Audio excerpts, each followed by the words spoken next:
It's going to say that it's your fault. And no matter how many times people on the outside tell you that that is not true, that this thing happened to you, that it isn't you, it doesn't define you, there will be a voice that's going to tell you that it does.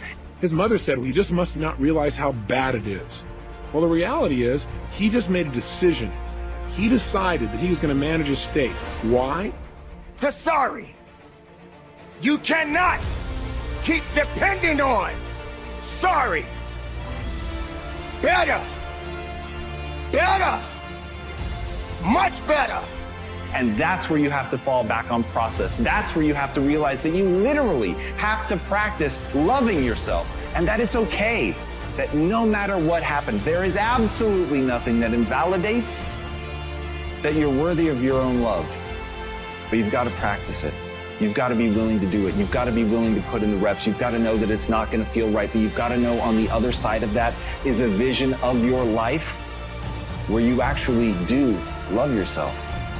Because you took the time to say it. You took the time to practice it. You took the time to sit there and feel stupid and say that you love yourself. And sometimes just putting in the work. Because he saw the alternative as much more painful. He said, look, I got one of two choices.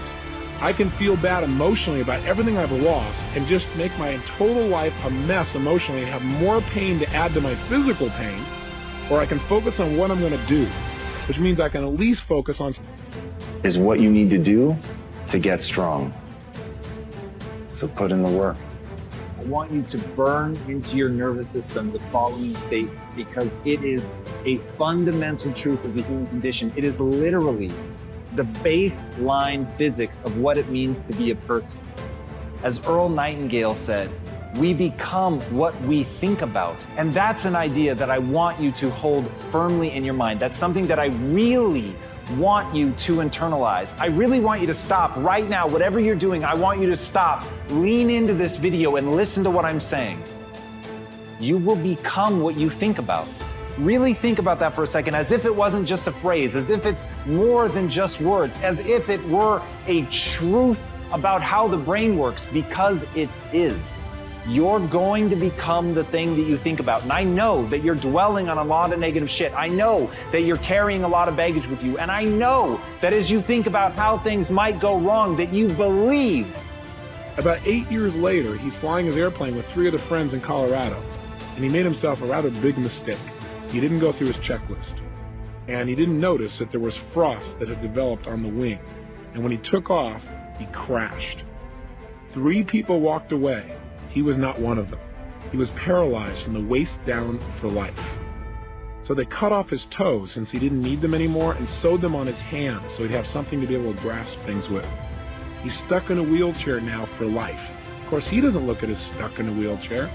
In fact, you say at this point he must have given up, right? No. Even after his wife left him, he said, look, I don't want to be around a fried cripple. Even after all that, he still didn't give up. He turned around, and the city he was living in Colorado had some major problems. He decided to become the mayor of that town. After that, he decided to run for lieutenant governor of the state of Colorado. He placed 3rd in a group of 6, and he ran on the issues, not on a sympathy vote. Onward and upward. Doing all the things that will make you better depends on how you think, how you feel, what you do, how you proceed. But let sorry go. We don't need that. You don't need that. Don't be the sorriest person. Be the better person. Lift yourself up. Stop with the excuses. Stop doing things that you know that is not right. Because you can't be rewarded for that. And he campaigned door to door. Now remember, this guy didn't look too terribly good. In fact, he used to wear a button that said, send me to the governor's mansion and I won't just be another pretty face. Kind of a nice way to interrupt people's patterns and make them associate something new to you.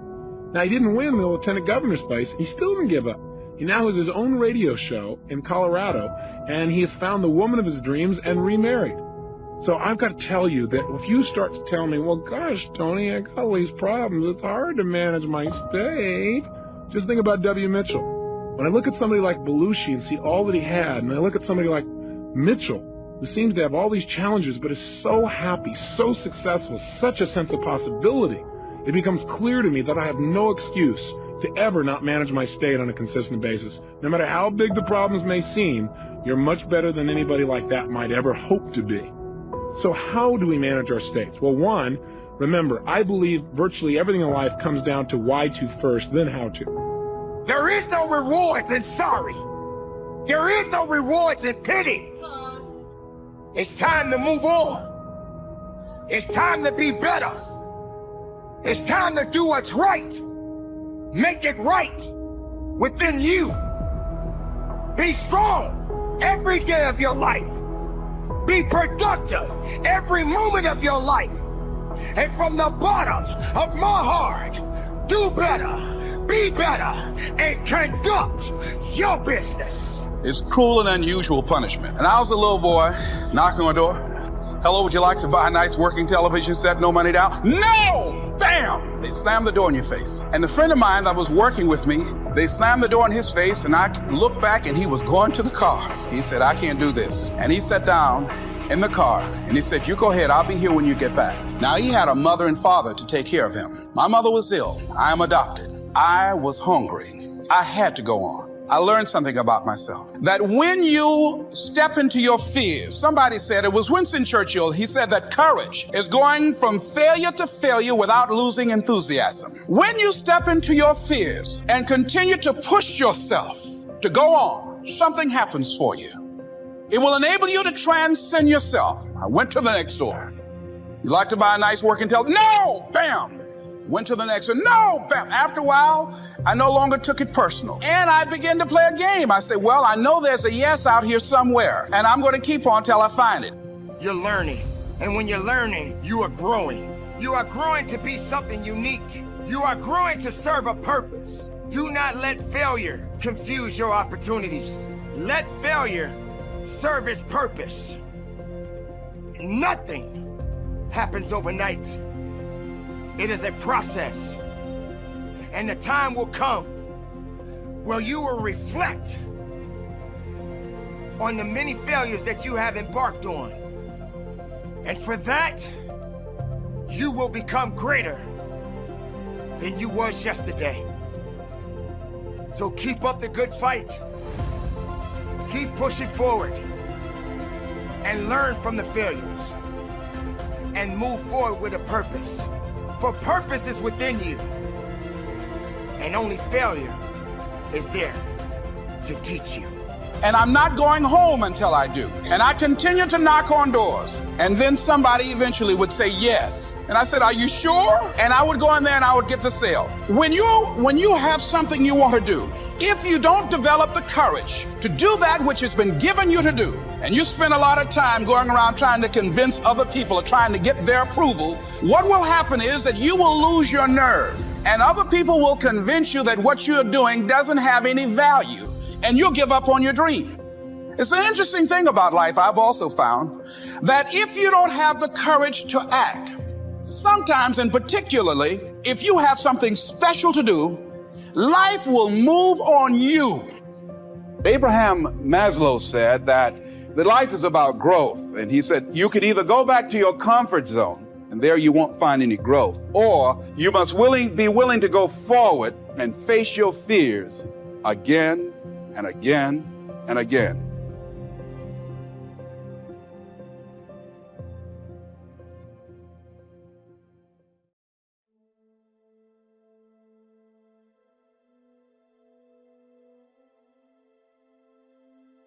Now, this is really important. That field of toxicity, that field of hurt, that old pain, that old anger, that old frustration from all the things that you've experienced in a human life that hurt you. It's invisible. And yet the people around you are feeling it. It's creating self-sabotage because your psychology is saying go out and be legendary, and yet this invisible field of hurt is saying I'm sad, I'm angry, I'm not enough. There's all this self-hatred. And so this is the missing link to personal transformation, because we get it intellectually in terms of our mindset. We know what we need to do to be exponentially creative, productive, elite performers, to have lives full of prosperity, but we get it in the head and we miss it in the heart because society does not teach us how to purify our heart sets. And so what I wanted to do, and let me just quickly say, the third interior empire is your health set. And of course that's important because energy and vitality is necessary for world class heart set. So I want to offer you a primary principle to start the work or continue the work if you're already doing it on your heart set. And this has helped me tremendously. It's helped me shift from being a machine in the world, endlessly creative, endlessly productive, endlessly focusing on my high value targets, endlessly achieving, to being much more of a human being. Someone who sees his work as his craft, someone who sees himself much more of an artist than an exponential producer, someone who understands that real creativity, real productivity, living a real life is a series of seasons. I was running on the treadmill the other day and I was looking out at a forest and I thought, the trees do not resist the seasons. The trees do not tell you, oh, it's winter time. I don't like this. I need to be in the summer. The trees just roll with what is. And what I'm suggesting to you is as you start to purify your heart set, you become much braver in terms of feeling the cycles of creativity and the natural order of life. Conditions for what you want to achieve. You want to build a big life. You want to build, a big business. You want to become more physically fit. You want to build better relationships. You're here to learn how to be better. And to be better, you have to first realize something that is paramount to long-term success in life. And it's this: conditions will never be perfect, ever. Okay. And a lot of people, me included, for a long time, sat around and waited for the stars to align or the sea to part or for everything to be perfect for me to just go. And if it wasn't perfect, I'd come up with a justification, right? For example, I'm using my fitness as an example for you guys. When I was 350 pounds and completely unhealthy, not training, not doing my workouts, I would, tell myself, I'd look outside and I'd see, that it wasn't, 70 degrees and sunny. And I would come up with this little story about how it's cold and I'll start tomorrow. Or if it was raining, oh, dude, you know what? I'll just do some sit-ups and push-ups, knowing damn well that the sit-ups and push-ups isn't what the fuck I needed to do. I needed to get my fat ass out on the road and fucking move, okay? What I'm talking about here is justifying our lack of action based upon the external circumstances. And this is something that every single one of you listening, if you understand and if you accept and just say, this is the way it is, your life will get exponentially easier for you to win. All right. So you have to understand that when you look outside or you look at whatever it is with your business or you look at whatever it is with your relationship, whatever these things are that you're trying to do, there are going to be wave after wave after wave after wave of inconvenient shit that hits you in the motherfucking face. All right. That doesn't matter. People who win regardless of those waves. It's not that they don't have those waves. It's that they say, hey, I can't control what the fuck is going on. All I control is what I decide in my mind and the actions I take. Some days are going to be harder than others. Some days are going to be a little easier than others. But I can promise you one fucking thing for sure. There will never, ever, ever be a day that goes exactly as you want it to go. It doesn't exist. So with that being said, if you're going to wait around for perfect circumstances, how can you ever accomplish anything?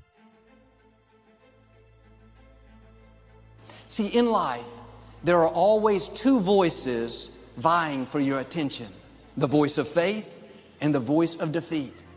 You'll hear a voice saying, like I did, problem's too big, it's not going to work out, just accept it. You'll be tempted to worry, to be negative, to complain. But if you listen carefully, you'll hear another voice, the voice of faith, saying God has a way. Favor is coming. Healing is coming. Breakthroughs are coming. One voice will tell you, you've reached your limits. You've gone as far as you can. You don't have what it takes. The other voice, you are well able. You can do all things through Christ. Your best days are still in front of you. Now here's the beauty. You get to choose which voice comes to life. The way you do it is by what you speak. When you verbalize that thought, you're giving it the right to come to pass. If you go around saying, the problem's too big, I'll never get well, you are agreeing with the wrong voice. You've got to get in agreement with God. The other voice may seem louder, but you can override it. You can take away all of its power by choosing the voice of faith. Maybe you're going to a job interview. One voice will tell you, you're not going to get it. You're wasting your time. These people are not going to like you. Another voice will say, you have the favor of God. You're blessed. You're confident. You have what it takes. But if you get up that morning and tell your spouse, I don't think I'm going to get this job. They're not going to like me. I'm not qualified. There's no use even going. You're being trapped by your words.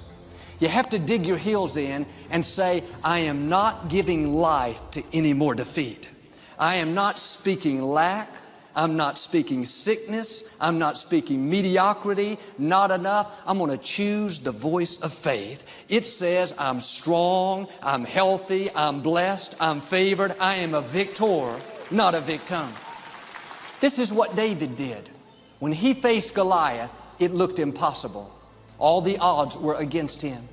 If he would have verbalized his negative thoughts, that would have kept him from his destiny. Even though he was anointed to be king, those negative words would have kept him trapped in the shepherd's fields. He could have easily gone around saying, well, I know I'm supposed to face Goliath, but look at him. He's twice my size. He's got more experience, more equipment, more talent. I don't see how this is ever going to work out. You can talk yourself out of your destiny. Negative words can keep you from becoming who you were created to be. Don't fall into that trap. Quit calling in defeat. Quit talking about how it's not going to happen. You can pray in faith. Ask God to turn it around, to do the impossible.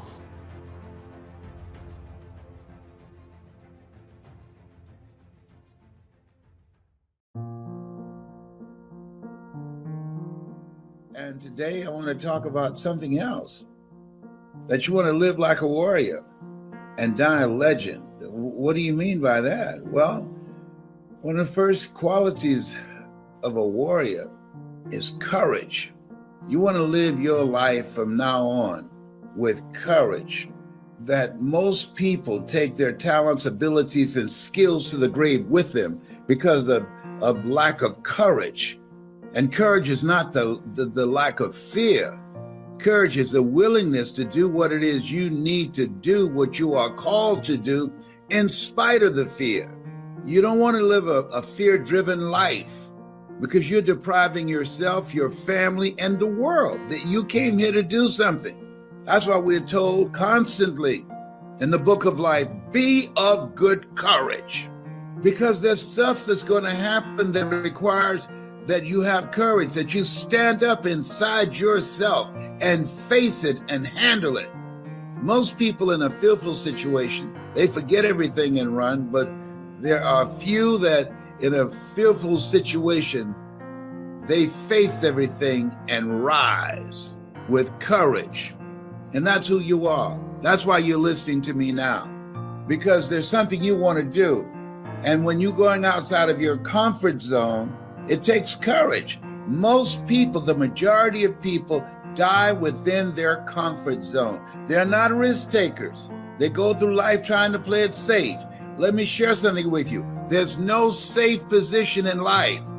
if we don't know anything else, if we have not learned anything else from the coronavirus, there's no safe position in life. You can't get out of life alive. You got to die to leave here. And so this is a time that you want to live your life full and do the things that you think about. Sure, you want to keep social distancing from people and from particularly toxic, negative, energy draining people. You want to keep social distance from them. Why? Because people rub off on you. But you're here to do the greater work.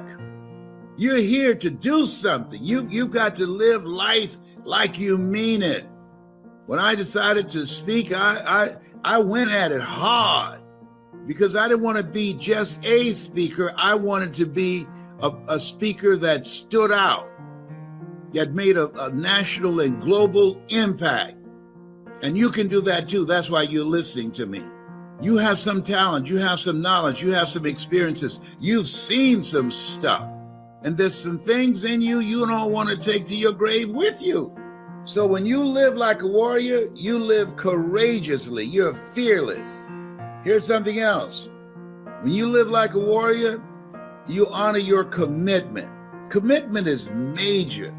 See, when you decide that you're going to do something, when you commit yourself to live a life that's different than the life that you lived in 2020, you hold yourself to a higher standard. You're seeking something. You're pushing the envelope. You are challenging yourself. You are willing to walk by faith and not by sight. And you know, as a warrior, that there's a dramatic difference between being a warrior and being a worrier. Anybody can worry. And a lot of people are worried right now. Oh, the new virus coming and it's even more lethal and spreads easier. Okay, got that. All right. And you got to eat. You got to pay the rent. Got to pay the mortgage. Got to pay the car note. I learned a long time ago the best way to get back on your feet is to miss 3 car payments.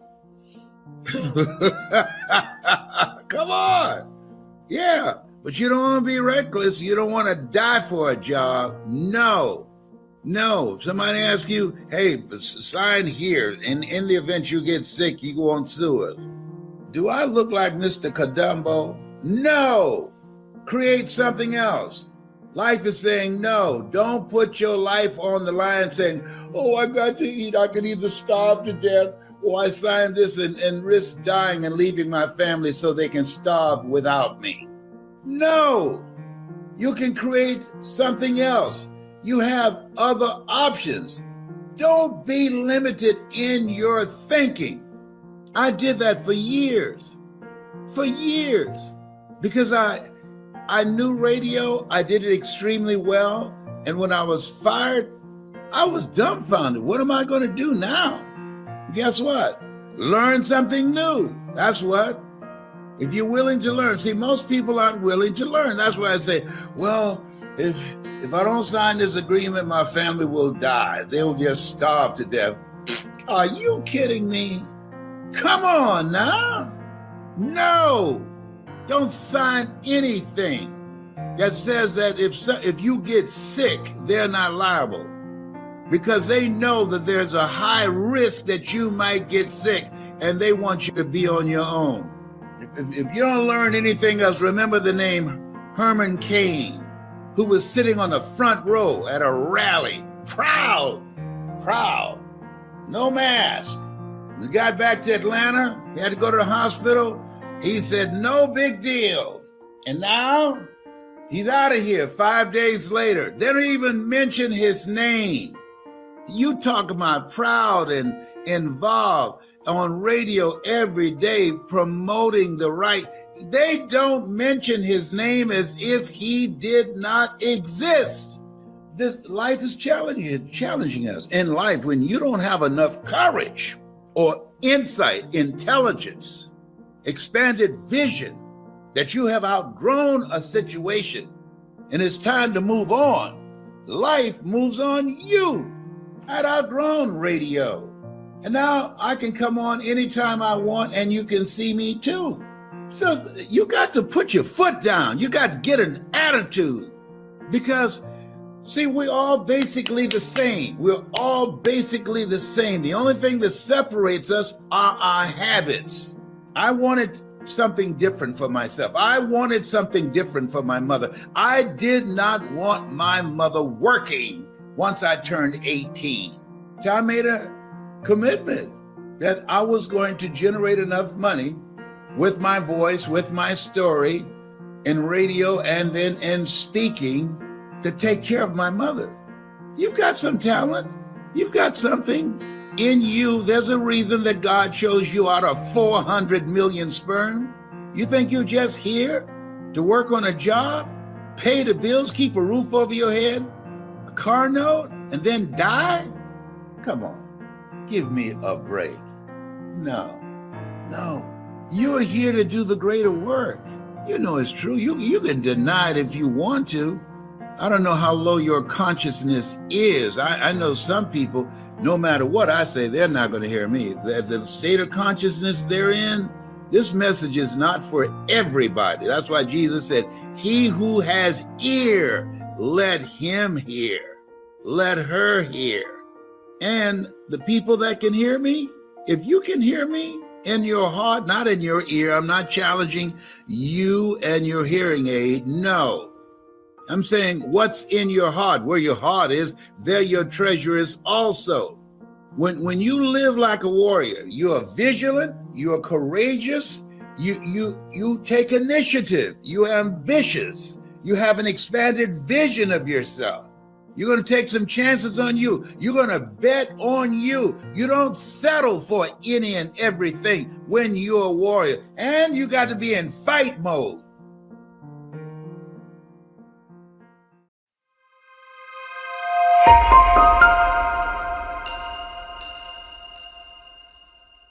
When was the last time you embraced and accepted your true feelings?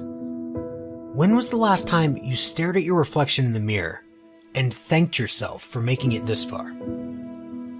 We've all been through tough times in our lives where we've made bad decisions, and sometimes things have happened completely out of our control, but we still blame ourselves.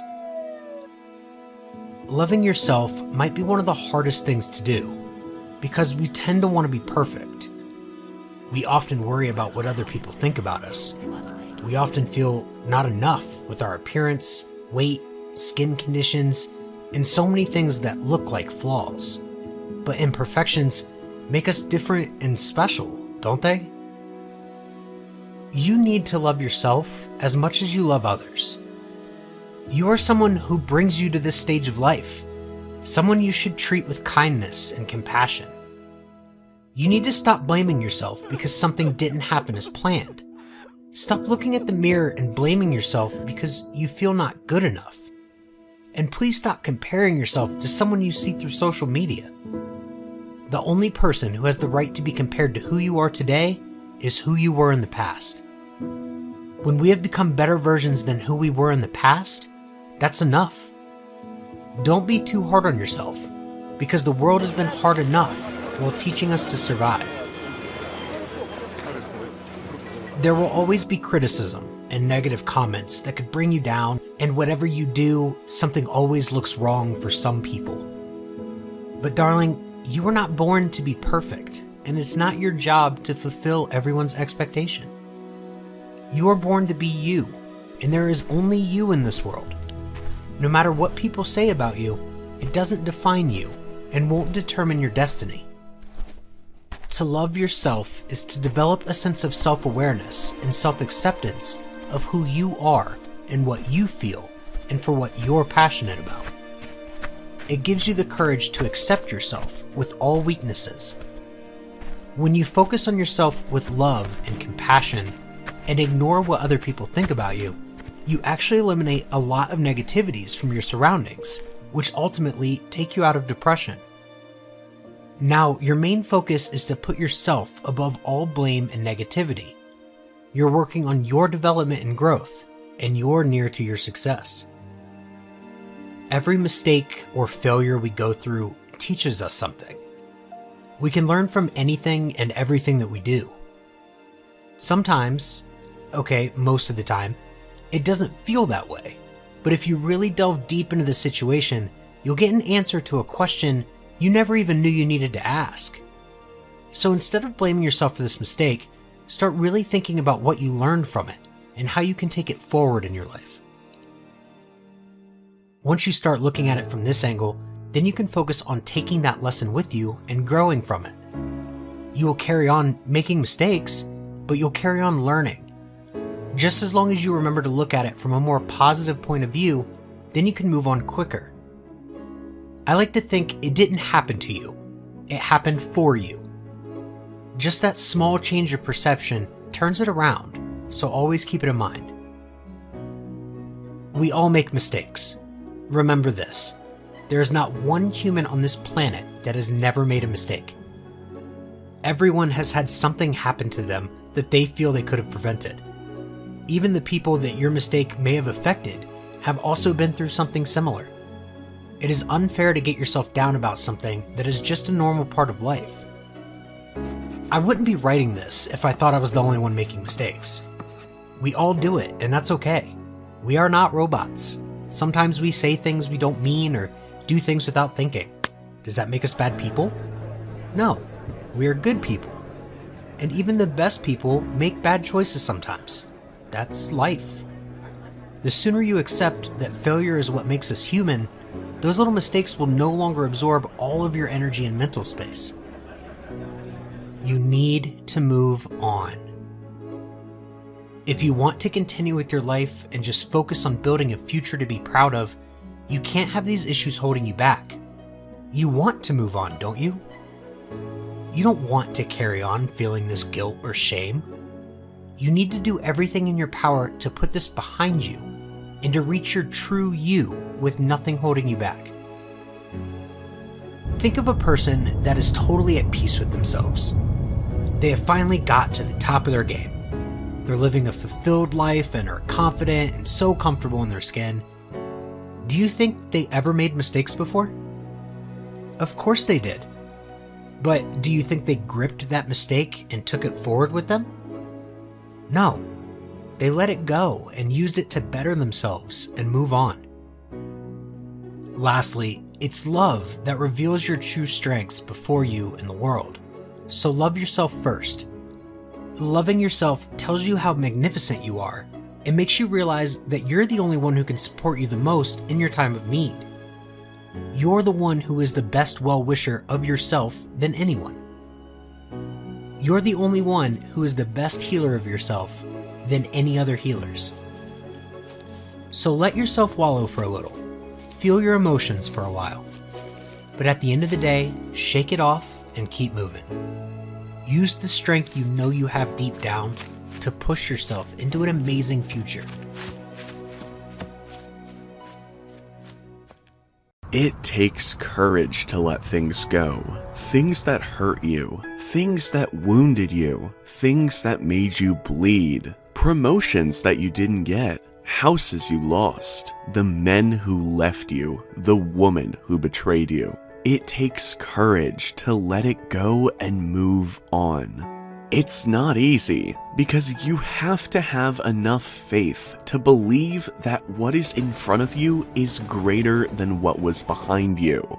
If you don't learn how to move on, you cannot live and move forward, and you will always suffer. Because if that thing's still living in your head, it's going to still be living in your life. If you're still bitter in your head, you're going to be bitter in your life. You have to determine, do you want to embrace your destiny, or do you want to flutter on the ground in your history? Make this decision, and watch how fast your life moves forward. If you want more in the second half of your life than what you had in the first half of your life, then you have to let the first half go and move on. It sounds strange, but forgiveness is not for another person. Forgiveness is for yourself. Your unwillingness to forgive others is like you sipping the poison and waiting on them to die. You can't sip the poison of unforgiveness and expect them to die. Holding on to a harmful memory or a toxic relationship exhausts you. It breaks you down internally, constantly. Why can't one let it go, even when they know that thing is not good for them? Holding on is a natural human instinct. It is a critical path that prevents you from achieving your goals. Not knowing what to do next will ultimately hurt you. It prevents you from realizing your true potential. But what happens when you're asked to let go of something that is deeply emotionally related to your heart? It hurts you deeply. Letting go of something or someone you love isn't easy, but holding on only keeps you from the possibility of an even better thing. To focus your energy on living positively and proactively, you need to learn how to move on. These tips will help you figure out how to move on once and for all. Letting go of someone you love doesn't mean you have to negate the truth, but don't let it affect your current path. It's human nature to point the finger at someone else or a past incident instead of pointing at ourselves.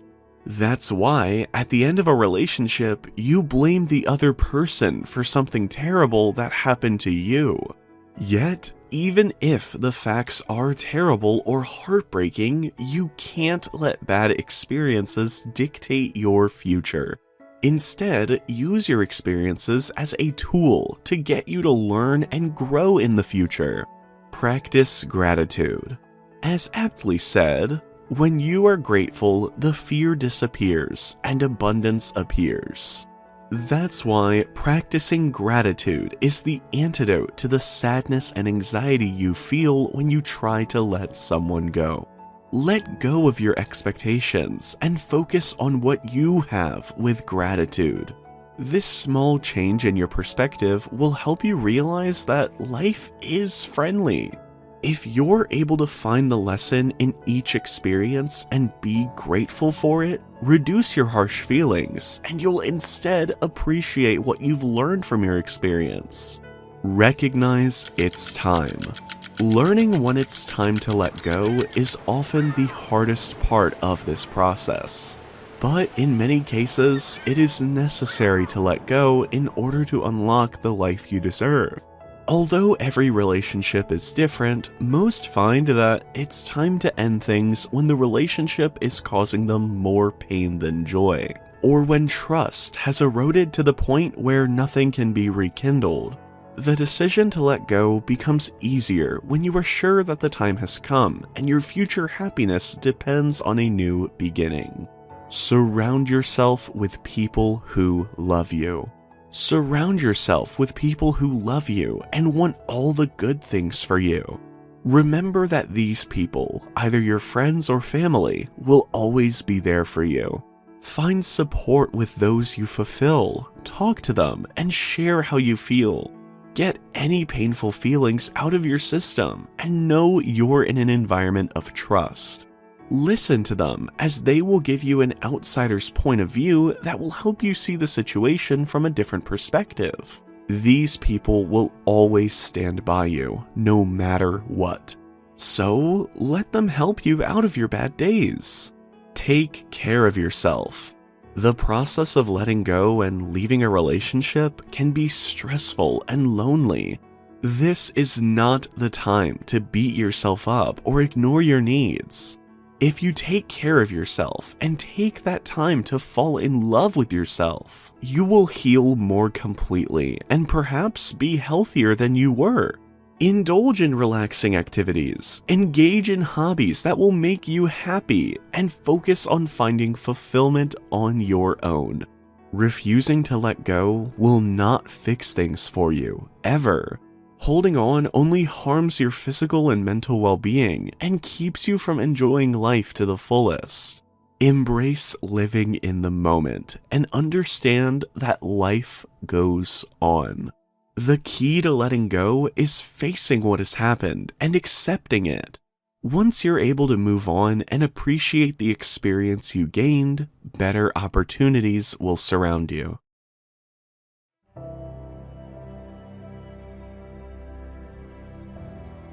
What is the secret of charming people? They have removed all negative slides from their heads and have focused only on the positive. Charm is love between the mind and the soul. Charming people are happy, who love themselves but are not big-headed. They enjoy life, and other people sense exactly this love that shines from them.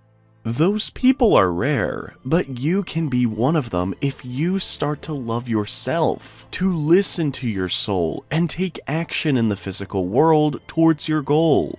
In the process, your face and body both will become more attractive as you will raise your vibration and start knowing yourself. The secret of attractive people is the union of mind and soul.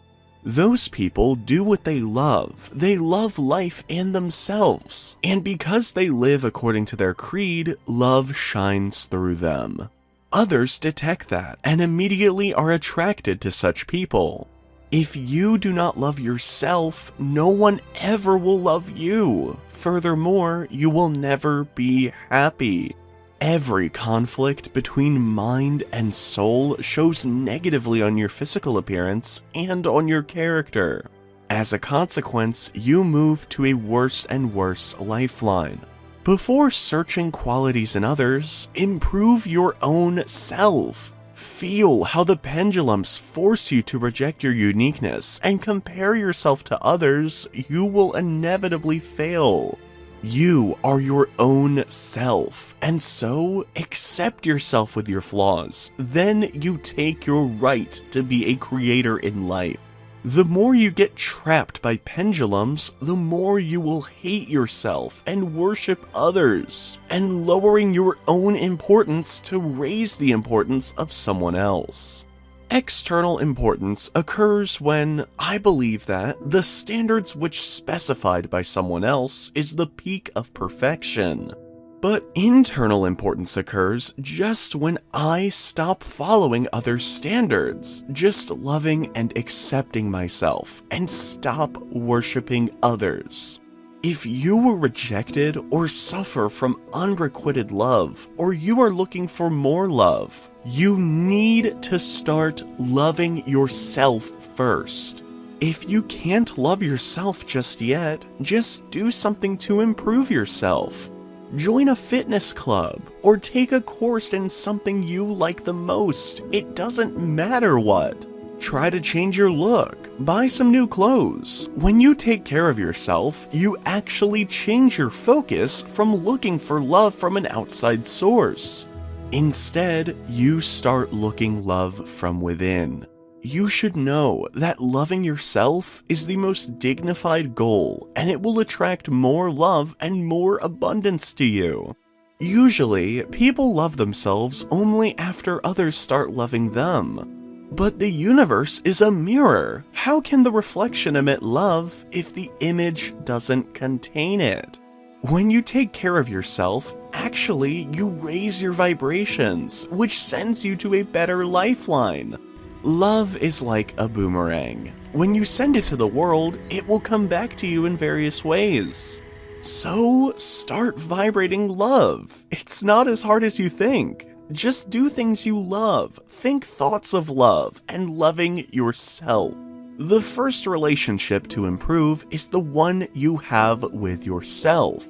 When you are happy with yourself, then all your other relationships improve too. If you are looking for more love, then you need to love yourself more. This means no criticism, no complaining, no blaming, and no choosing to feel lonely.